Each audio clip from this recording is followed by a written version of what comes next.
Buenas noches amigos nocturnos, están con Rodolfo Vázquez en Historias de Terror. Y hoy, el mes de Halloween, empezamos con las primeras historias de terror.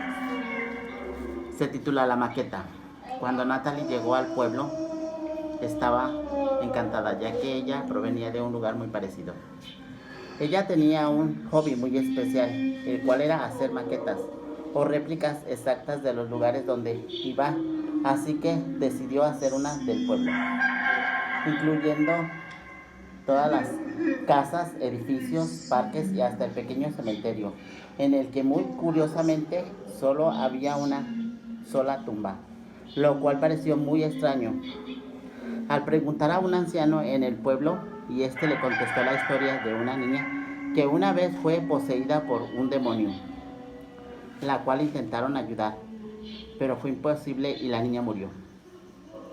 Aún así a Natalie le seguía pareciendo raro que no hubieran más tumbas, pero no quiso seguir pensando en el tema y continuó haciendo su maqueta.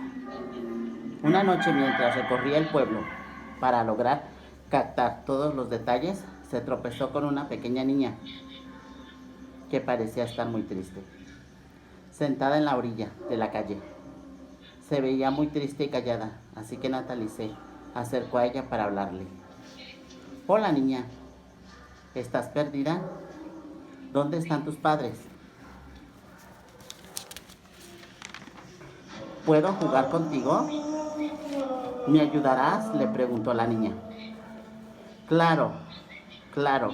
Solo dime, ¿dónde vives para llevarte? Y jugaremos. Pero al decir estas palabras la niña desapareció, causando una gran impresión a Natalie, que salió corriendo a su casa y se encerró en su habitación.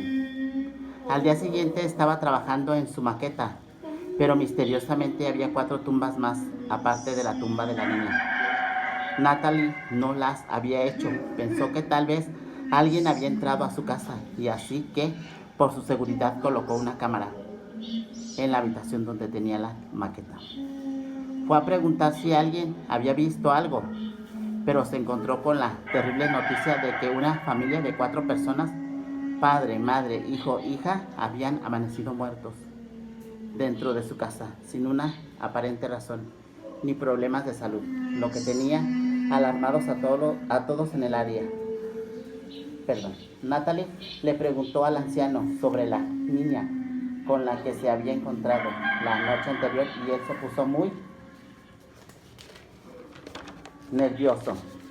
¿Dónde la viste? ¿Le hablaste? Sí lo hice, estaba sola y asustada. Me pidió jugar con ella, le dije que sí, pero luego desapareció. ¿Acaso la conoce? Eres una tonta, jamás debiste hablarle. El anciano se fue sin decir más, con una cara de terror, y se reunió con las demás personas del pueblo. Natalie simplemente se fue a su casa. Al día siguiente aparecieron más tumbas en la maqueta, en las cuales se podían leer los nombres de las personas del pueblo que amanecían muertas en ese día. Estas letras parecían escritas con lápices de colores, como hechas por un niño del pueblo. Era un caos. Todos estaban asustados y el cementerio se estaba llenando de tumbas reales a medida que pasaban los días. Natalie se puso a revisar las grabaciones de la cámara, ya que ni la puerta ni las ventanas de su casa habían sido forzadas. Nadie podía haber entrado, pero al ver las imágenes se pudo ver cómo en medio de la oscuridad de la noche una pequeña niña aparecía de la nada y con una mano huesuda y esquelética escribía los nombres y agregaba las tumbas a la maqueta para que aquellos cuyo nombre fueran anotados murieran a la mañana siguiente. Natalie se encontró nuevamente con el anciano y le comentó lo que vio en la cámara, y él, muy molesto y asustado, le dijo: no sabes lo que hiciste.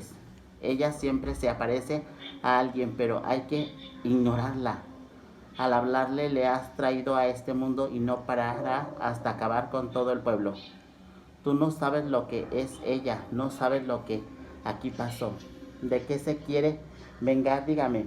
No obtuvo respuesta, pero no fue necesario, porque al regresar a casa Natalie encontró una nota en el suelo, en la habitación donde estaba la maqueta. Parecía ser una nota muy viejita, sucia, escrita a mano, en la cual un hombre que parecía ser el anciano le escribía a una madre en muy cortas palabras. Querida señora Leonor, su hija es la seleccionada para el sacrificio de esta noche, para honrar a nuestro Señor. Recuerde que esto es lo que nos mantiene con vida, después de tantos años en los que debimos de haber muerto. Este sacrificio le traerá paz al alma de su hija y a todo el pueblo. Era como si alguien la hubiera dejado ahí para que Natalie entendiera por fin lo que el anciano no le había querido explicar.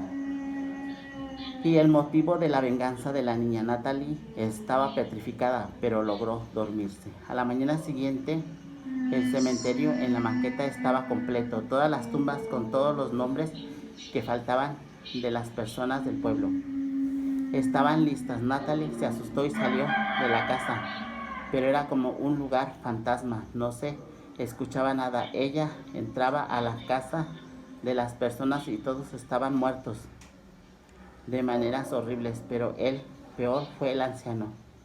Tenía la cabeza torcida, de modo que su barbilla se alineaba con su espalda.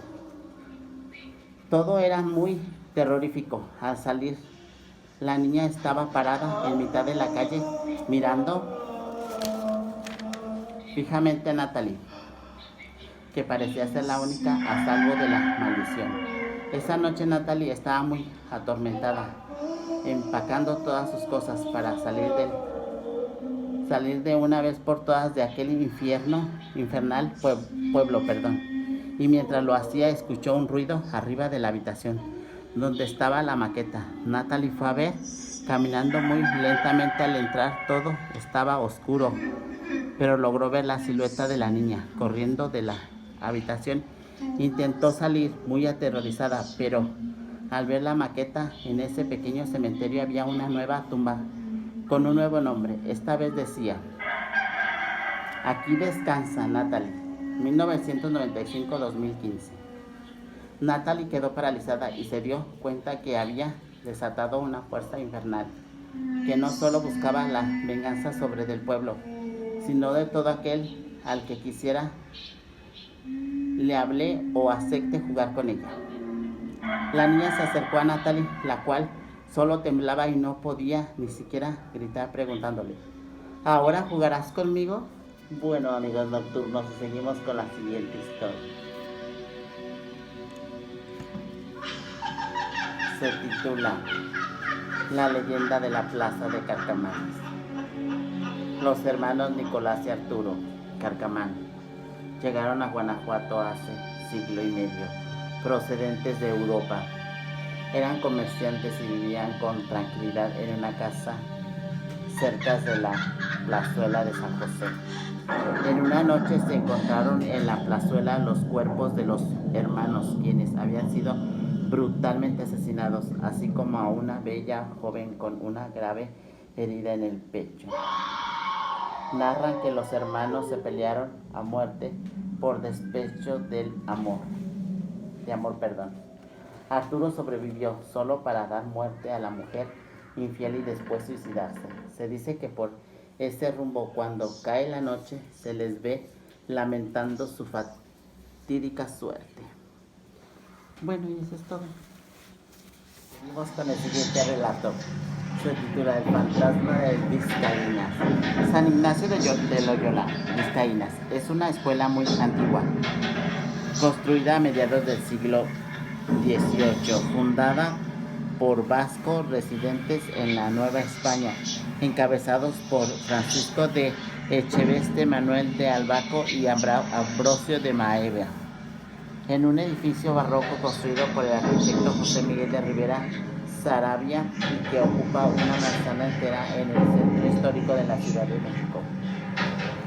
La escuela tiene muchos relatos de terror debido a que es muy antigua y esta es una de las más escalofriantes. Se cuenta que allí estudió un niño que era muy aplicado, tenía buenas notas y muchos amigos. A él le gustaba mucho hacer deporte como natación, fútbol, pero lo que más le gustaba en todo el mundo era el karate. Le comentó esto a sus padres y ellos, como premio de sus buenas notas, lo metieron al taller de karate que daban en la misma escuela.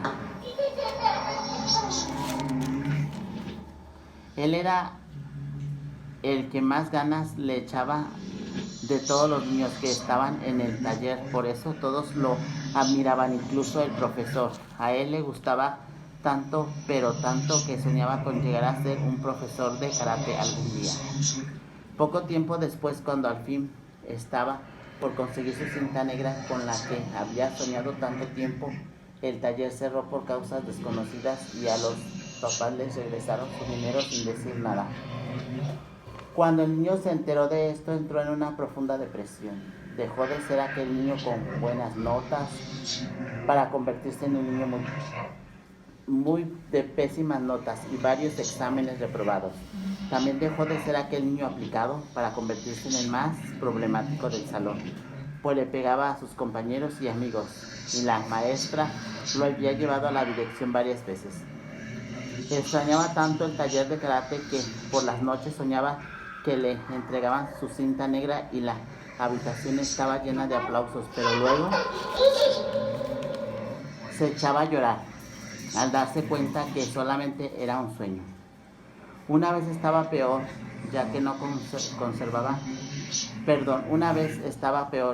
conversaba con nadie y se estaba mayor tiempo encerrado en su habitación que hablando con sus padres. Esto lo llevaron con varios psiquiatras, pero él no quería decirle nada a cualquier extraño, y eso fue un gran problema. Un mal día tomó su cinta café y fue al salón y se ahorcó con su cinta.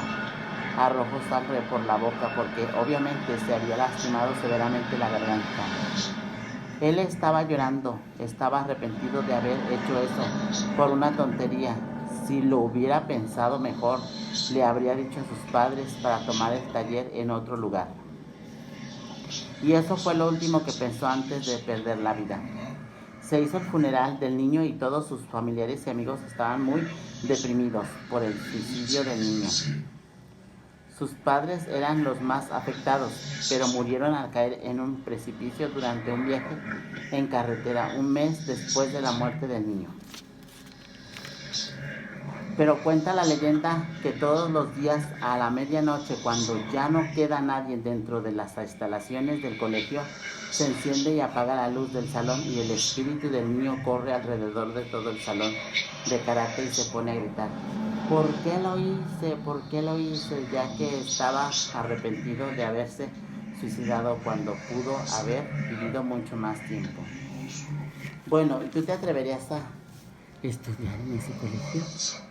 Seguimos con el siguiente relato, que se titula El Señor del Diablo. Proveniente de España, esta leyenda comienza en la Facultad de Medicina de la Universidad de Valladolid. La historia se desarrolla en 1550, cuando en esta impartía clases Alonso Rodríguez de Guevara, un médico famoso de la época, quien impartía clases de anatomía. Uno de sus estudiantes era el joven portugués Andrés de Prosuaga, que comenzaba a ser conocido por su gran talento en el estudio del cuerpo humano. Un día un niño de 9 años de edad desapareció y uno de los últimos lugares donde se le vio fue cerca de la casa del joven médico. Al inicio nadie sospechó nada, pero en el paso de los días los vecinos dijeron que se escucharon gritos y llantos que parecían provenir del sótano del estudiante. Tales rumores obligaron a las autoridades a investigar el caso y acudieron a la casa de Andrés, donde se encontraron con una escena perturbadora. En una mesa en el sótano se encontraba el cuerpo descuartizado del niño. En la escena también se pudieron encontrar restos de animales y material médico. En su interrogación, el joven declaró que tenía un pacto con el diablo, quien le proporcionaba conocimientos medicinales a través de un sillón donde el joven se sentaba a hacer sus anotaciones de anatomía. La leyenda dice que aquel que se siente en el mueble muere a los 2 o 3 días, y si no tiene altos conocimientos medicinales. Y eso es todo. Esto se llama la calle del fuego. Se dice que el nombre de esta calle viene de esa palabra que significa ardid o artimaña, trampa en el fuego, aun cuando también puede ser corrupción de la voz, trueque, que significa cambio o permuta. La gente que vive por ahí asegura que una sombra de varón vestido de a la usanza con larga capa, sombrero de ancha ala, calado hasta las cejas, de modo que solo deja ver dos chispas a manera de ojillos sobre el rostro pálido y desencajado, se desliza apresurado a lo largo de esta calle cuando el silencio y las sombras de la noche son completas. Es la sombra de don Ernesto que sigiloso se detiene delante de una puerta. Llama 3 veces. Tan, tan, tan. Se oye un rechinido de ultratumba. Entra el caballo en la casa del juego a la que solo van los más ricos.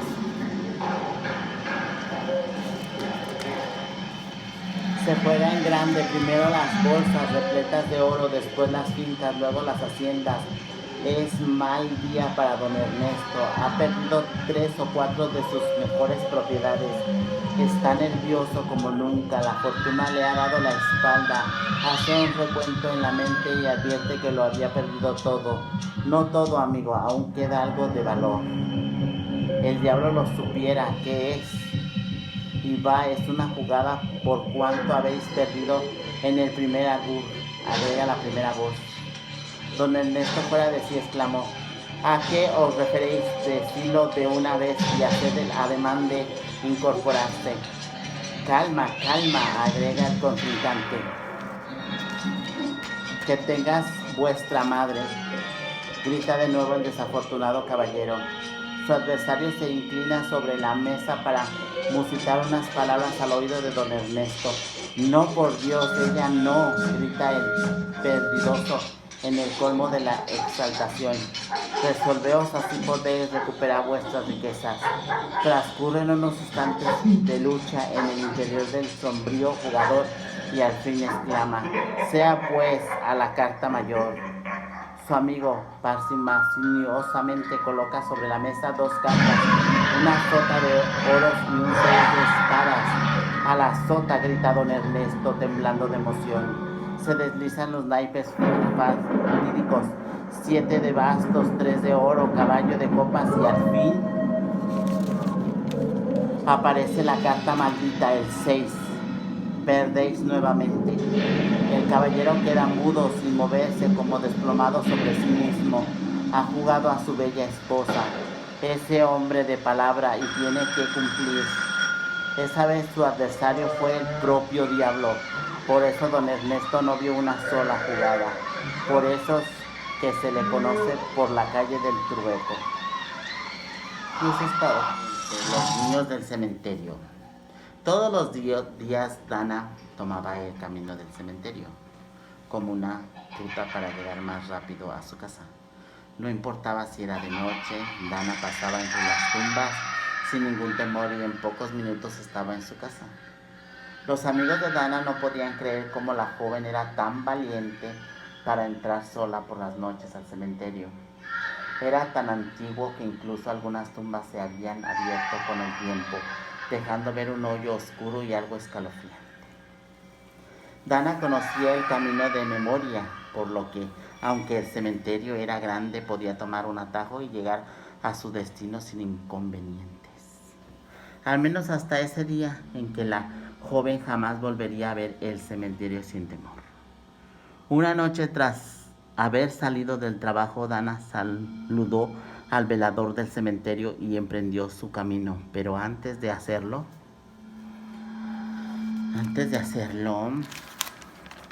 el anciano, quien llevaba cuidando el cementerio desde hace 30 años, le dijo que tuviera cuidado con los niños, que hoy era su salida. Dana no supo a qué se refería y lo tomó como una broma, una de muy mal gusto. Comenzó a caminar entre las tumbas. Cuando se dio cuenta, estaba perdida. Había llegado a las tumbas de los niños. De repente empezó a ver cómo emergían de sus tumbas los niños que hacían muchos años habían sido sepultados. Dana corrió, pero había niños en todos lados y solo le pedían una cosa: jugar con ellos. Dana se cansó de huir sin encontrar salida y de repente golpeó su cabeza con una lápida, cayendo desmayada. Cuando abrió los ojos, unos niños la rodeaban y le decían que ahora solo querían jugar mientras arrastraban a Dana a una cueva del cementerio de la que la joven jamás logró salir. Bueno, y eso es todo. Y seguimos con el siguiente relato. La Casa de los Lamentos. Se dice la Casa de los Lamentos fue habitada por la hija del marqués de San Clemente, quien era dueño de las minas de Cata y de Mellado. Esta casa, que data del siglo XVIII, funcionó como oficina postal y en el año de 1890 pasó a manos de un acaudalado ingeniero minero que compraría la propiedad con fines de acondicionarla para su prometida doña María Constanza de la Ribera Olmedo. Esto antes de que sus vidas fueran marcadas por una tragedia. Entre sus rincones oscuros y clamados de misterio, la casa aguarda la historia de don Tadeo Fulgencio y doña Constanza. Ella fue asesinada y él enloqueció a raíz de la muerte de su mujer.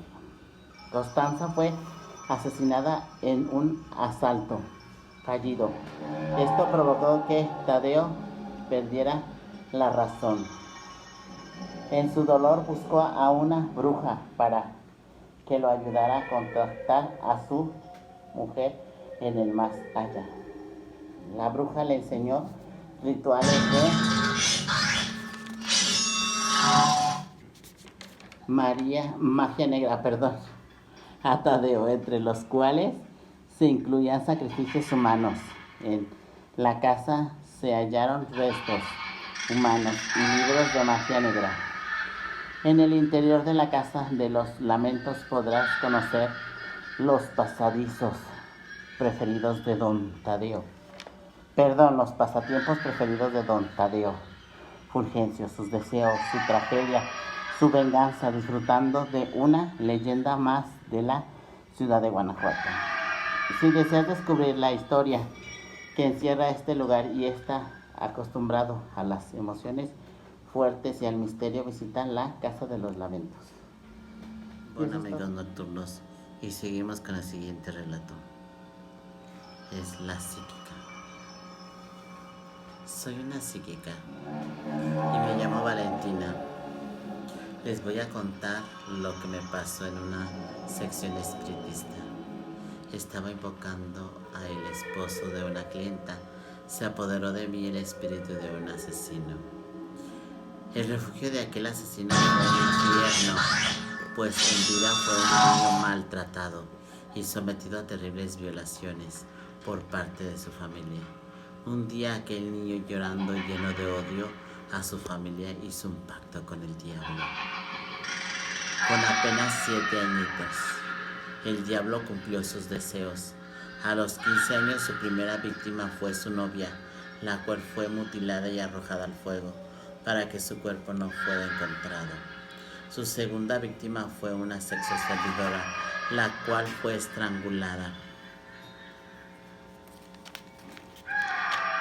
Todas sus víctimas mujeres que se dedicaban al servicio sexual, pero no todas fueron mujeres, ya que también fueron hombres que se dedicaban también al sexo servicio. Ya con 9,000 víctimas y 15 años ya era un asesino serial. Y obvio que la policía andaba tras el asesino, por lo que el asesino ya estaba atemorizado, pues la policía andaba tras su pista. El asesino juró que antes que lo encontrara la policía, él le entregaría su alma a Lucifer para formar parte de su ejército del mal. Unos días antes de que lo encontrara la policía,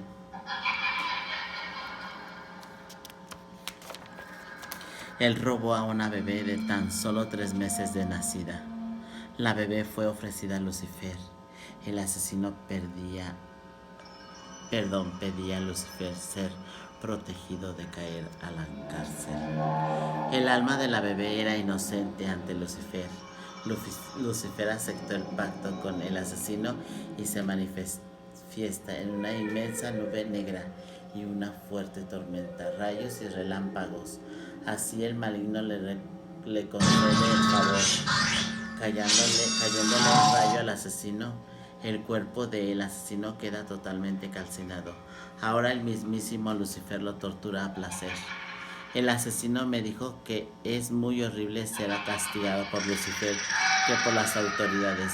Mi nombre es Valentina, la psíquica. Y eso es todo, espero les haya gustado. Bueno, amigos nocturnos, y seguimos con el siguiente relato, que se titula El carro de la muerte. Esta leyenda forma parte del folclore popular del Principado de Asturias, una comunidad autónoma española.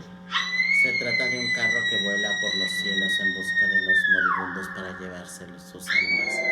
El carro es conducido por el último difunto de la parroquia más cercana.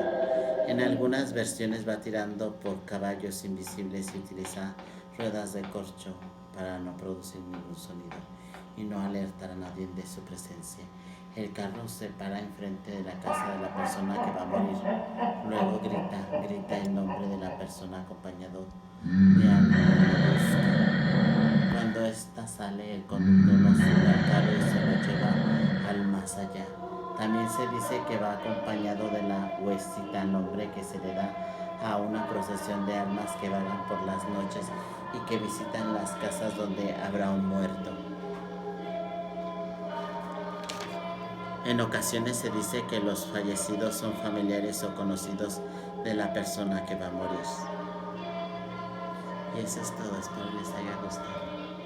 Bueno, amigos nocturnos, y seguimos con el siguiente relato de terror, que se titula Leyenda de la Laguna de María en Comala. Leyenda del estado de Colombia. Cuenta la leyenda que había una pareja conformada por Jorge y María que vivían en la hacienda de San Antonio. María era una mujer muy celosa y Jorge era un hombre muy pachanguero, a quien le gustaba salir mucho a los pueblos a buscar fiestas. En una ocasión se ausentó varios días en casa, lo que provocó que María se pusiera muy molesta y decidiera invocar al diablo, a quien le ofreció su alma a cambio de que le asegurara el amor eterno de su amado. Pasados los días, cuando Jorge regresó a la casa, no encontró a María por más que la buscó. Entonces acudió al cura para que le ayudara a encontrarla. Entre el cura y los demás vecinos de la hacienda emprendieron la búsqueda, quienes con machete en mano, se abrieron brecha por los matorrales hasta llegar a la laguna. Al llegar encontraron un sepulcro que les pareció muy extraño y cuando se acercaron fueron sorprendidos al ver que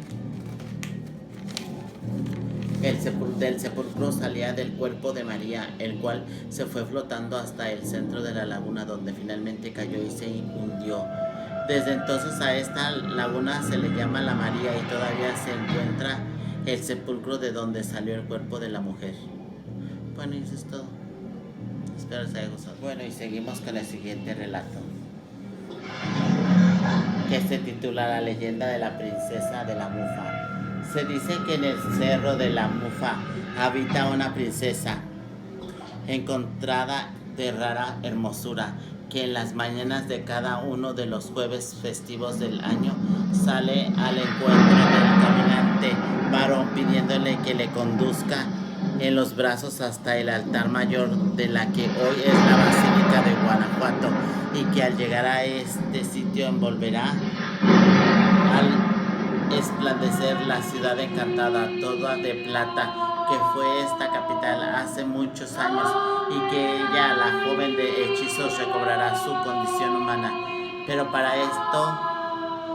para romper este encantamiento hay condiciones precisas, tales como que el viajero, fascinado por la belleza de la joven que le llamó, tenga la fuerza de voluntad suficiente para soportar varias pruebas, que al llevarla en sus brazos camine hacia adelante sin turbación y sin volver el rostro. No obstante, escuche voces que le llaman y otros ruidos extraños que se produzcan a sus espaldas.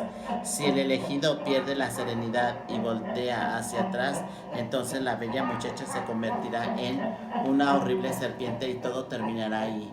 La oferta es tentadora, una lindísima muchacha y una fortuna incalculable, pero ¿quién es Calán con temple de acero que pueda realizar estas hazañas. Por lo visto, las condiciones son precarias, pues Guanajuato, el estado que hoy conocemos, tiene más de 4 siglos de vida y no ha habitado quien cumpla los requisitos para deshacer el hechizo. Bueno, y eso es todo, espero les haya gustado. Bueno, y seguimos con el siguiente relato, amigos nocturnos. Yo y Esqueletita les vamos a relatar el siguiente relato, ¿verdad que sí? El dragón dormido de Tequila. ¿Te gustan las historias de dragones? Pues esta te encantará. Cuenta la leyenda que en el atrio del templo de Tequila existía un dragón dormido. Las inmensas corrientes de aire que superan a cualquier otra casualidad, pues la historia habla de un dragón que vivía bajo la tierra y cuyo volumen abarcaba una superficie que iba desde el volcán de Tequila hasta el centro de la ciudad. Se dice que tenía la cola en el volcán y la cabeza en el centro de la población, precisamente en el templo, y que por esa razón se construyó una cruz de cantera a un lado de la puerta que pensaban que era el lugar de la cabeza del dragón. Las corrientes del aire son hoy la respiración y aliento del dragón dormido, el cual no se sabe si algún día vaya a despertar. ¿Te gustaría conocerlo? Bueno, y eso es todo. Espero les haya gustado. Seguimos con las leyendas. Esta es la leyenda del Callejón del Beso. El Callejón del Beso es uno de los sitios más emblemáticos en Guanajuato. La leyenda sobre este lugar se basa en la historia de Carmen, una joven que era hija única y cuyo padre era muy celoso y violento. Doña Carmen era cortejada por Luis, un humilde minero, por lo que al ser descubierta por su padre fue encerrada y amenazada con ser enviada a un convento. Una ventana de la casa de Carmen daba hacia un angosto callejón tan estrecho que era imposible asomarse por la ventana y tocar con la mano la pared de enfrente. Que era posible, perdón. Fue así como Carmen y Luis pudieron verse a través de la ventana que daba al callejón. Sin embargo, por el padre de la joven, quien presa de la ira clavó una daga a su propia hija. Luis mantenía la mano de su amada entre las suyas y se despidió de la joven con un beso. El Callejón del Beso, donde estuvo la ventana de Carmen, a través de la cual puede encontrarse con su amado, mide 68 centímetros de ancho. La tradición cuenta que los enamorados deben darse un beso en el tercer escalón, de lo contrario tendrán 7 años de mala suerte. En cambio el beso les augura 15 años de buena fortuna. Bueno, y eso es todo. Y seguimos con las dos últimas historias cortas. Y se titula El Cerro de la Costa. Se cuenta que en el mencionado lugar existe un hechizo o encanto. Hay quien asegura que el Viernes Santo de cada año, a las 12 de la noche, se escucha repicar campanas y que la persona que tenga valor de ir al sitio donde se escuchan las campanadas va a desencantar el cerro apareciendo un castillo muy bonito con mucha riqueza, y que aquel valiente será el dueño de todo. Hoy en día aún se espera el valiente que rompa con el hechizo. Y eso es todo. Seguimos con la siguiente historia. La viejita del 10. En los años 50 corría el rumor de esta leyenda. Se decía que una mujer que murió en algún lugar del municipio de Talpa de Allende, dejando pendiente llevar a la Virgen alguna cantidad en monedas de 10 centavos de níquel, que era la moneda que se usaba en ese tiempo. Poco a poco fue cobrando fuerza esta historia hasta llegar a ocasionar el terror entre la comunidad, porque este espectro, al no conseguir los 10 en Talpa, se cree que vino penando por toda la región, y aquí en Tomatlán llegó a decirse que muchas personas vieron a la viejita del 10 y comentaron que vestía de blanco, con la cara tapada con un velo, que tocaba el piso para caminar arrastraba unas cadenas en el cual colgaba un crucifijo y con él tocaba la puerta. Hubo quienes afirmaron que la persona que no diera los mencionados 10 centavos moría. Lo mismo le sucedía a aquellos que intentaban verle, el rostro. Practican los antepasados que del municipio de Tomatlán. Bueno, eso es todo, amigos. Espero les haya gustado. Y espero les haya gustado el programa. Todo lo que hice, mis locuras. Y no se olviden suscribirse a mi canal, por favor, para ayudarme a hacer este programa. Y bueno, eso es todo, amigos. Bye, buenas noches.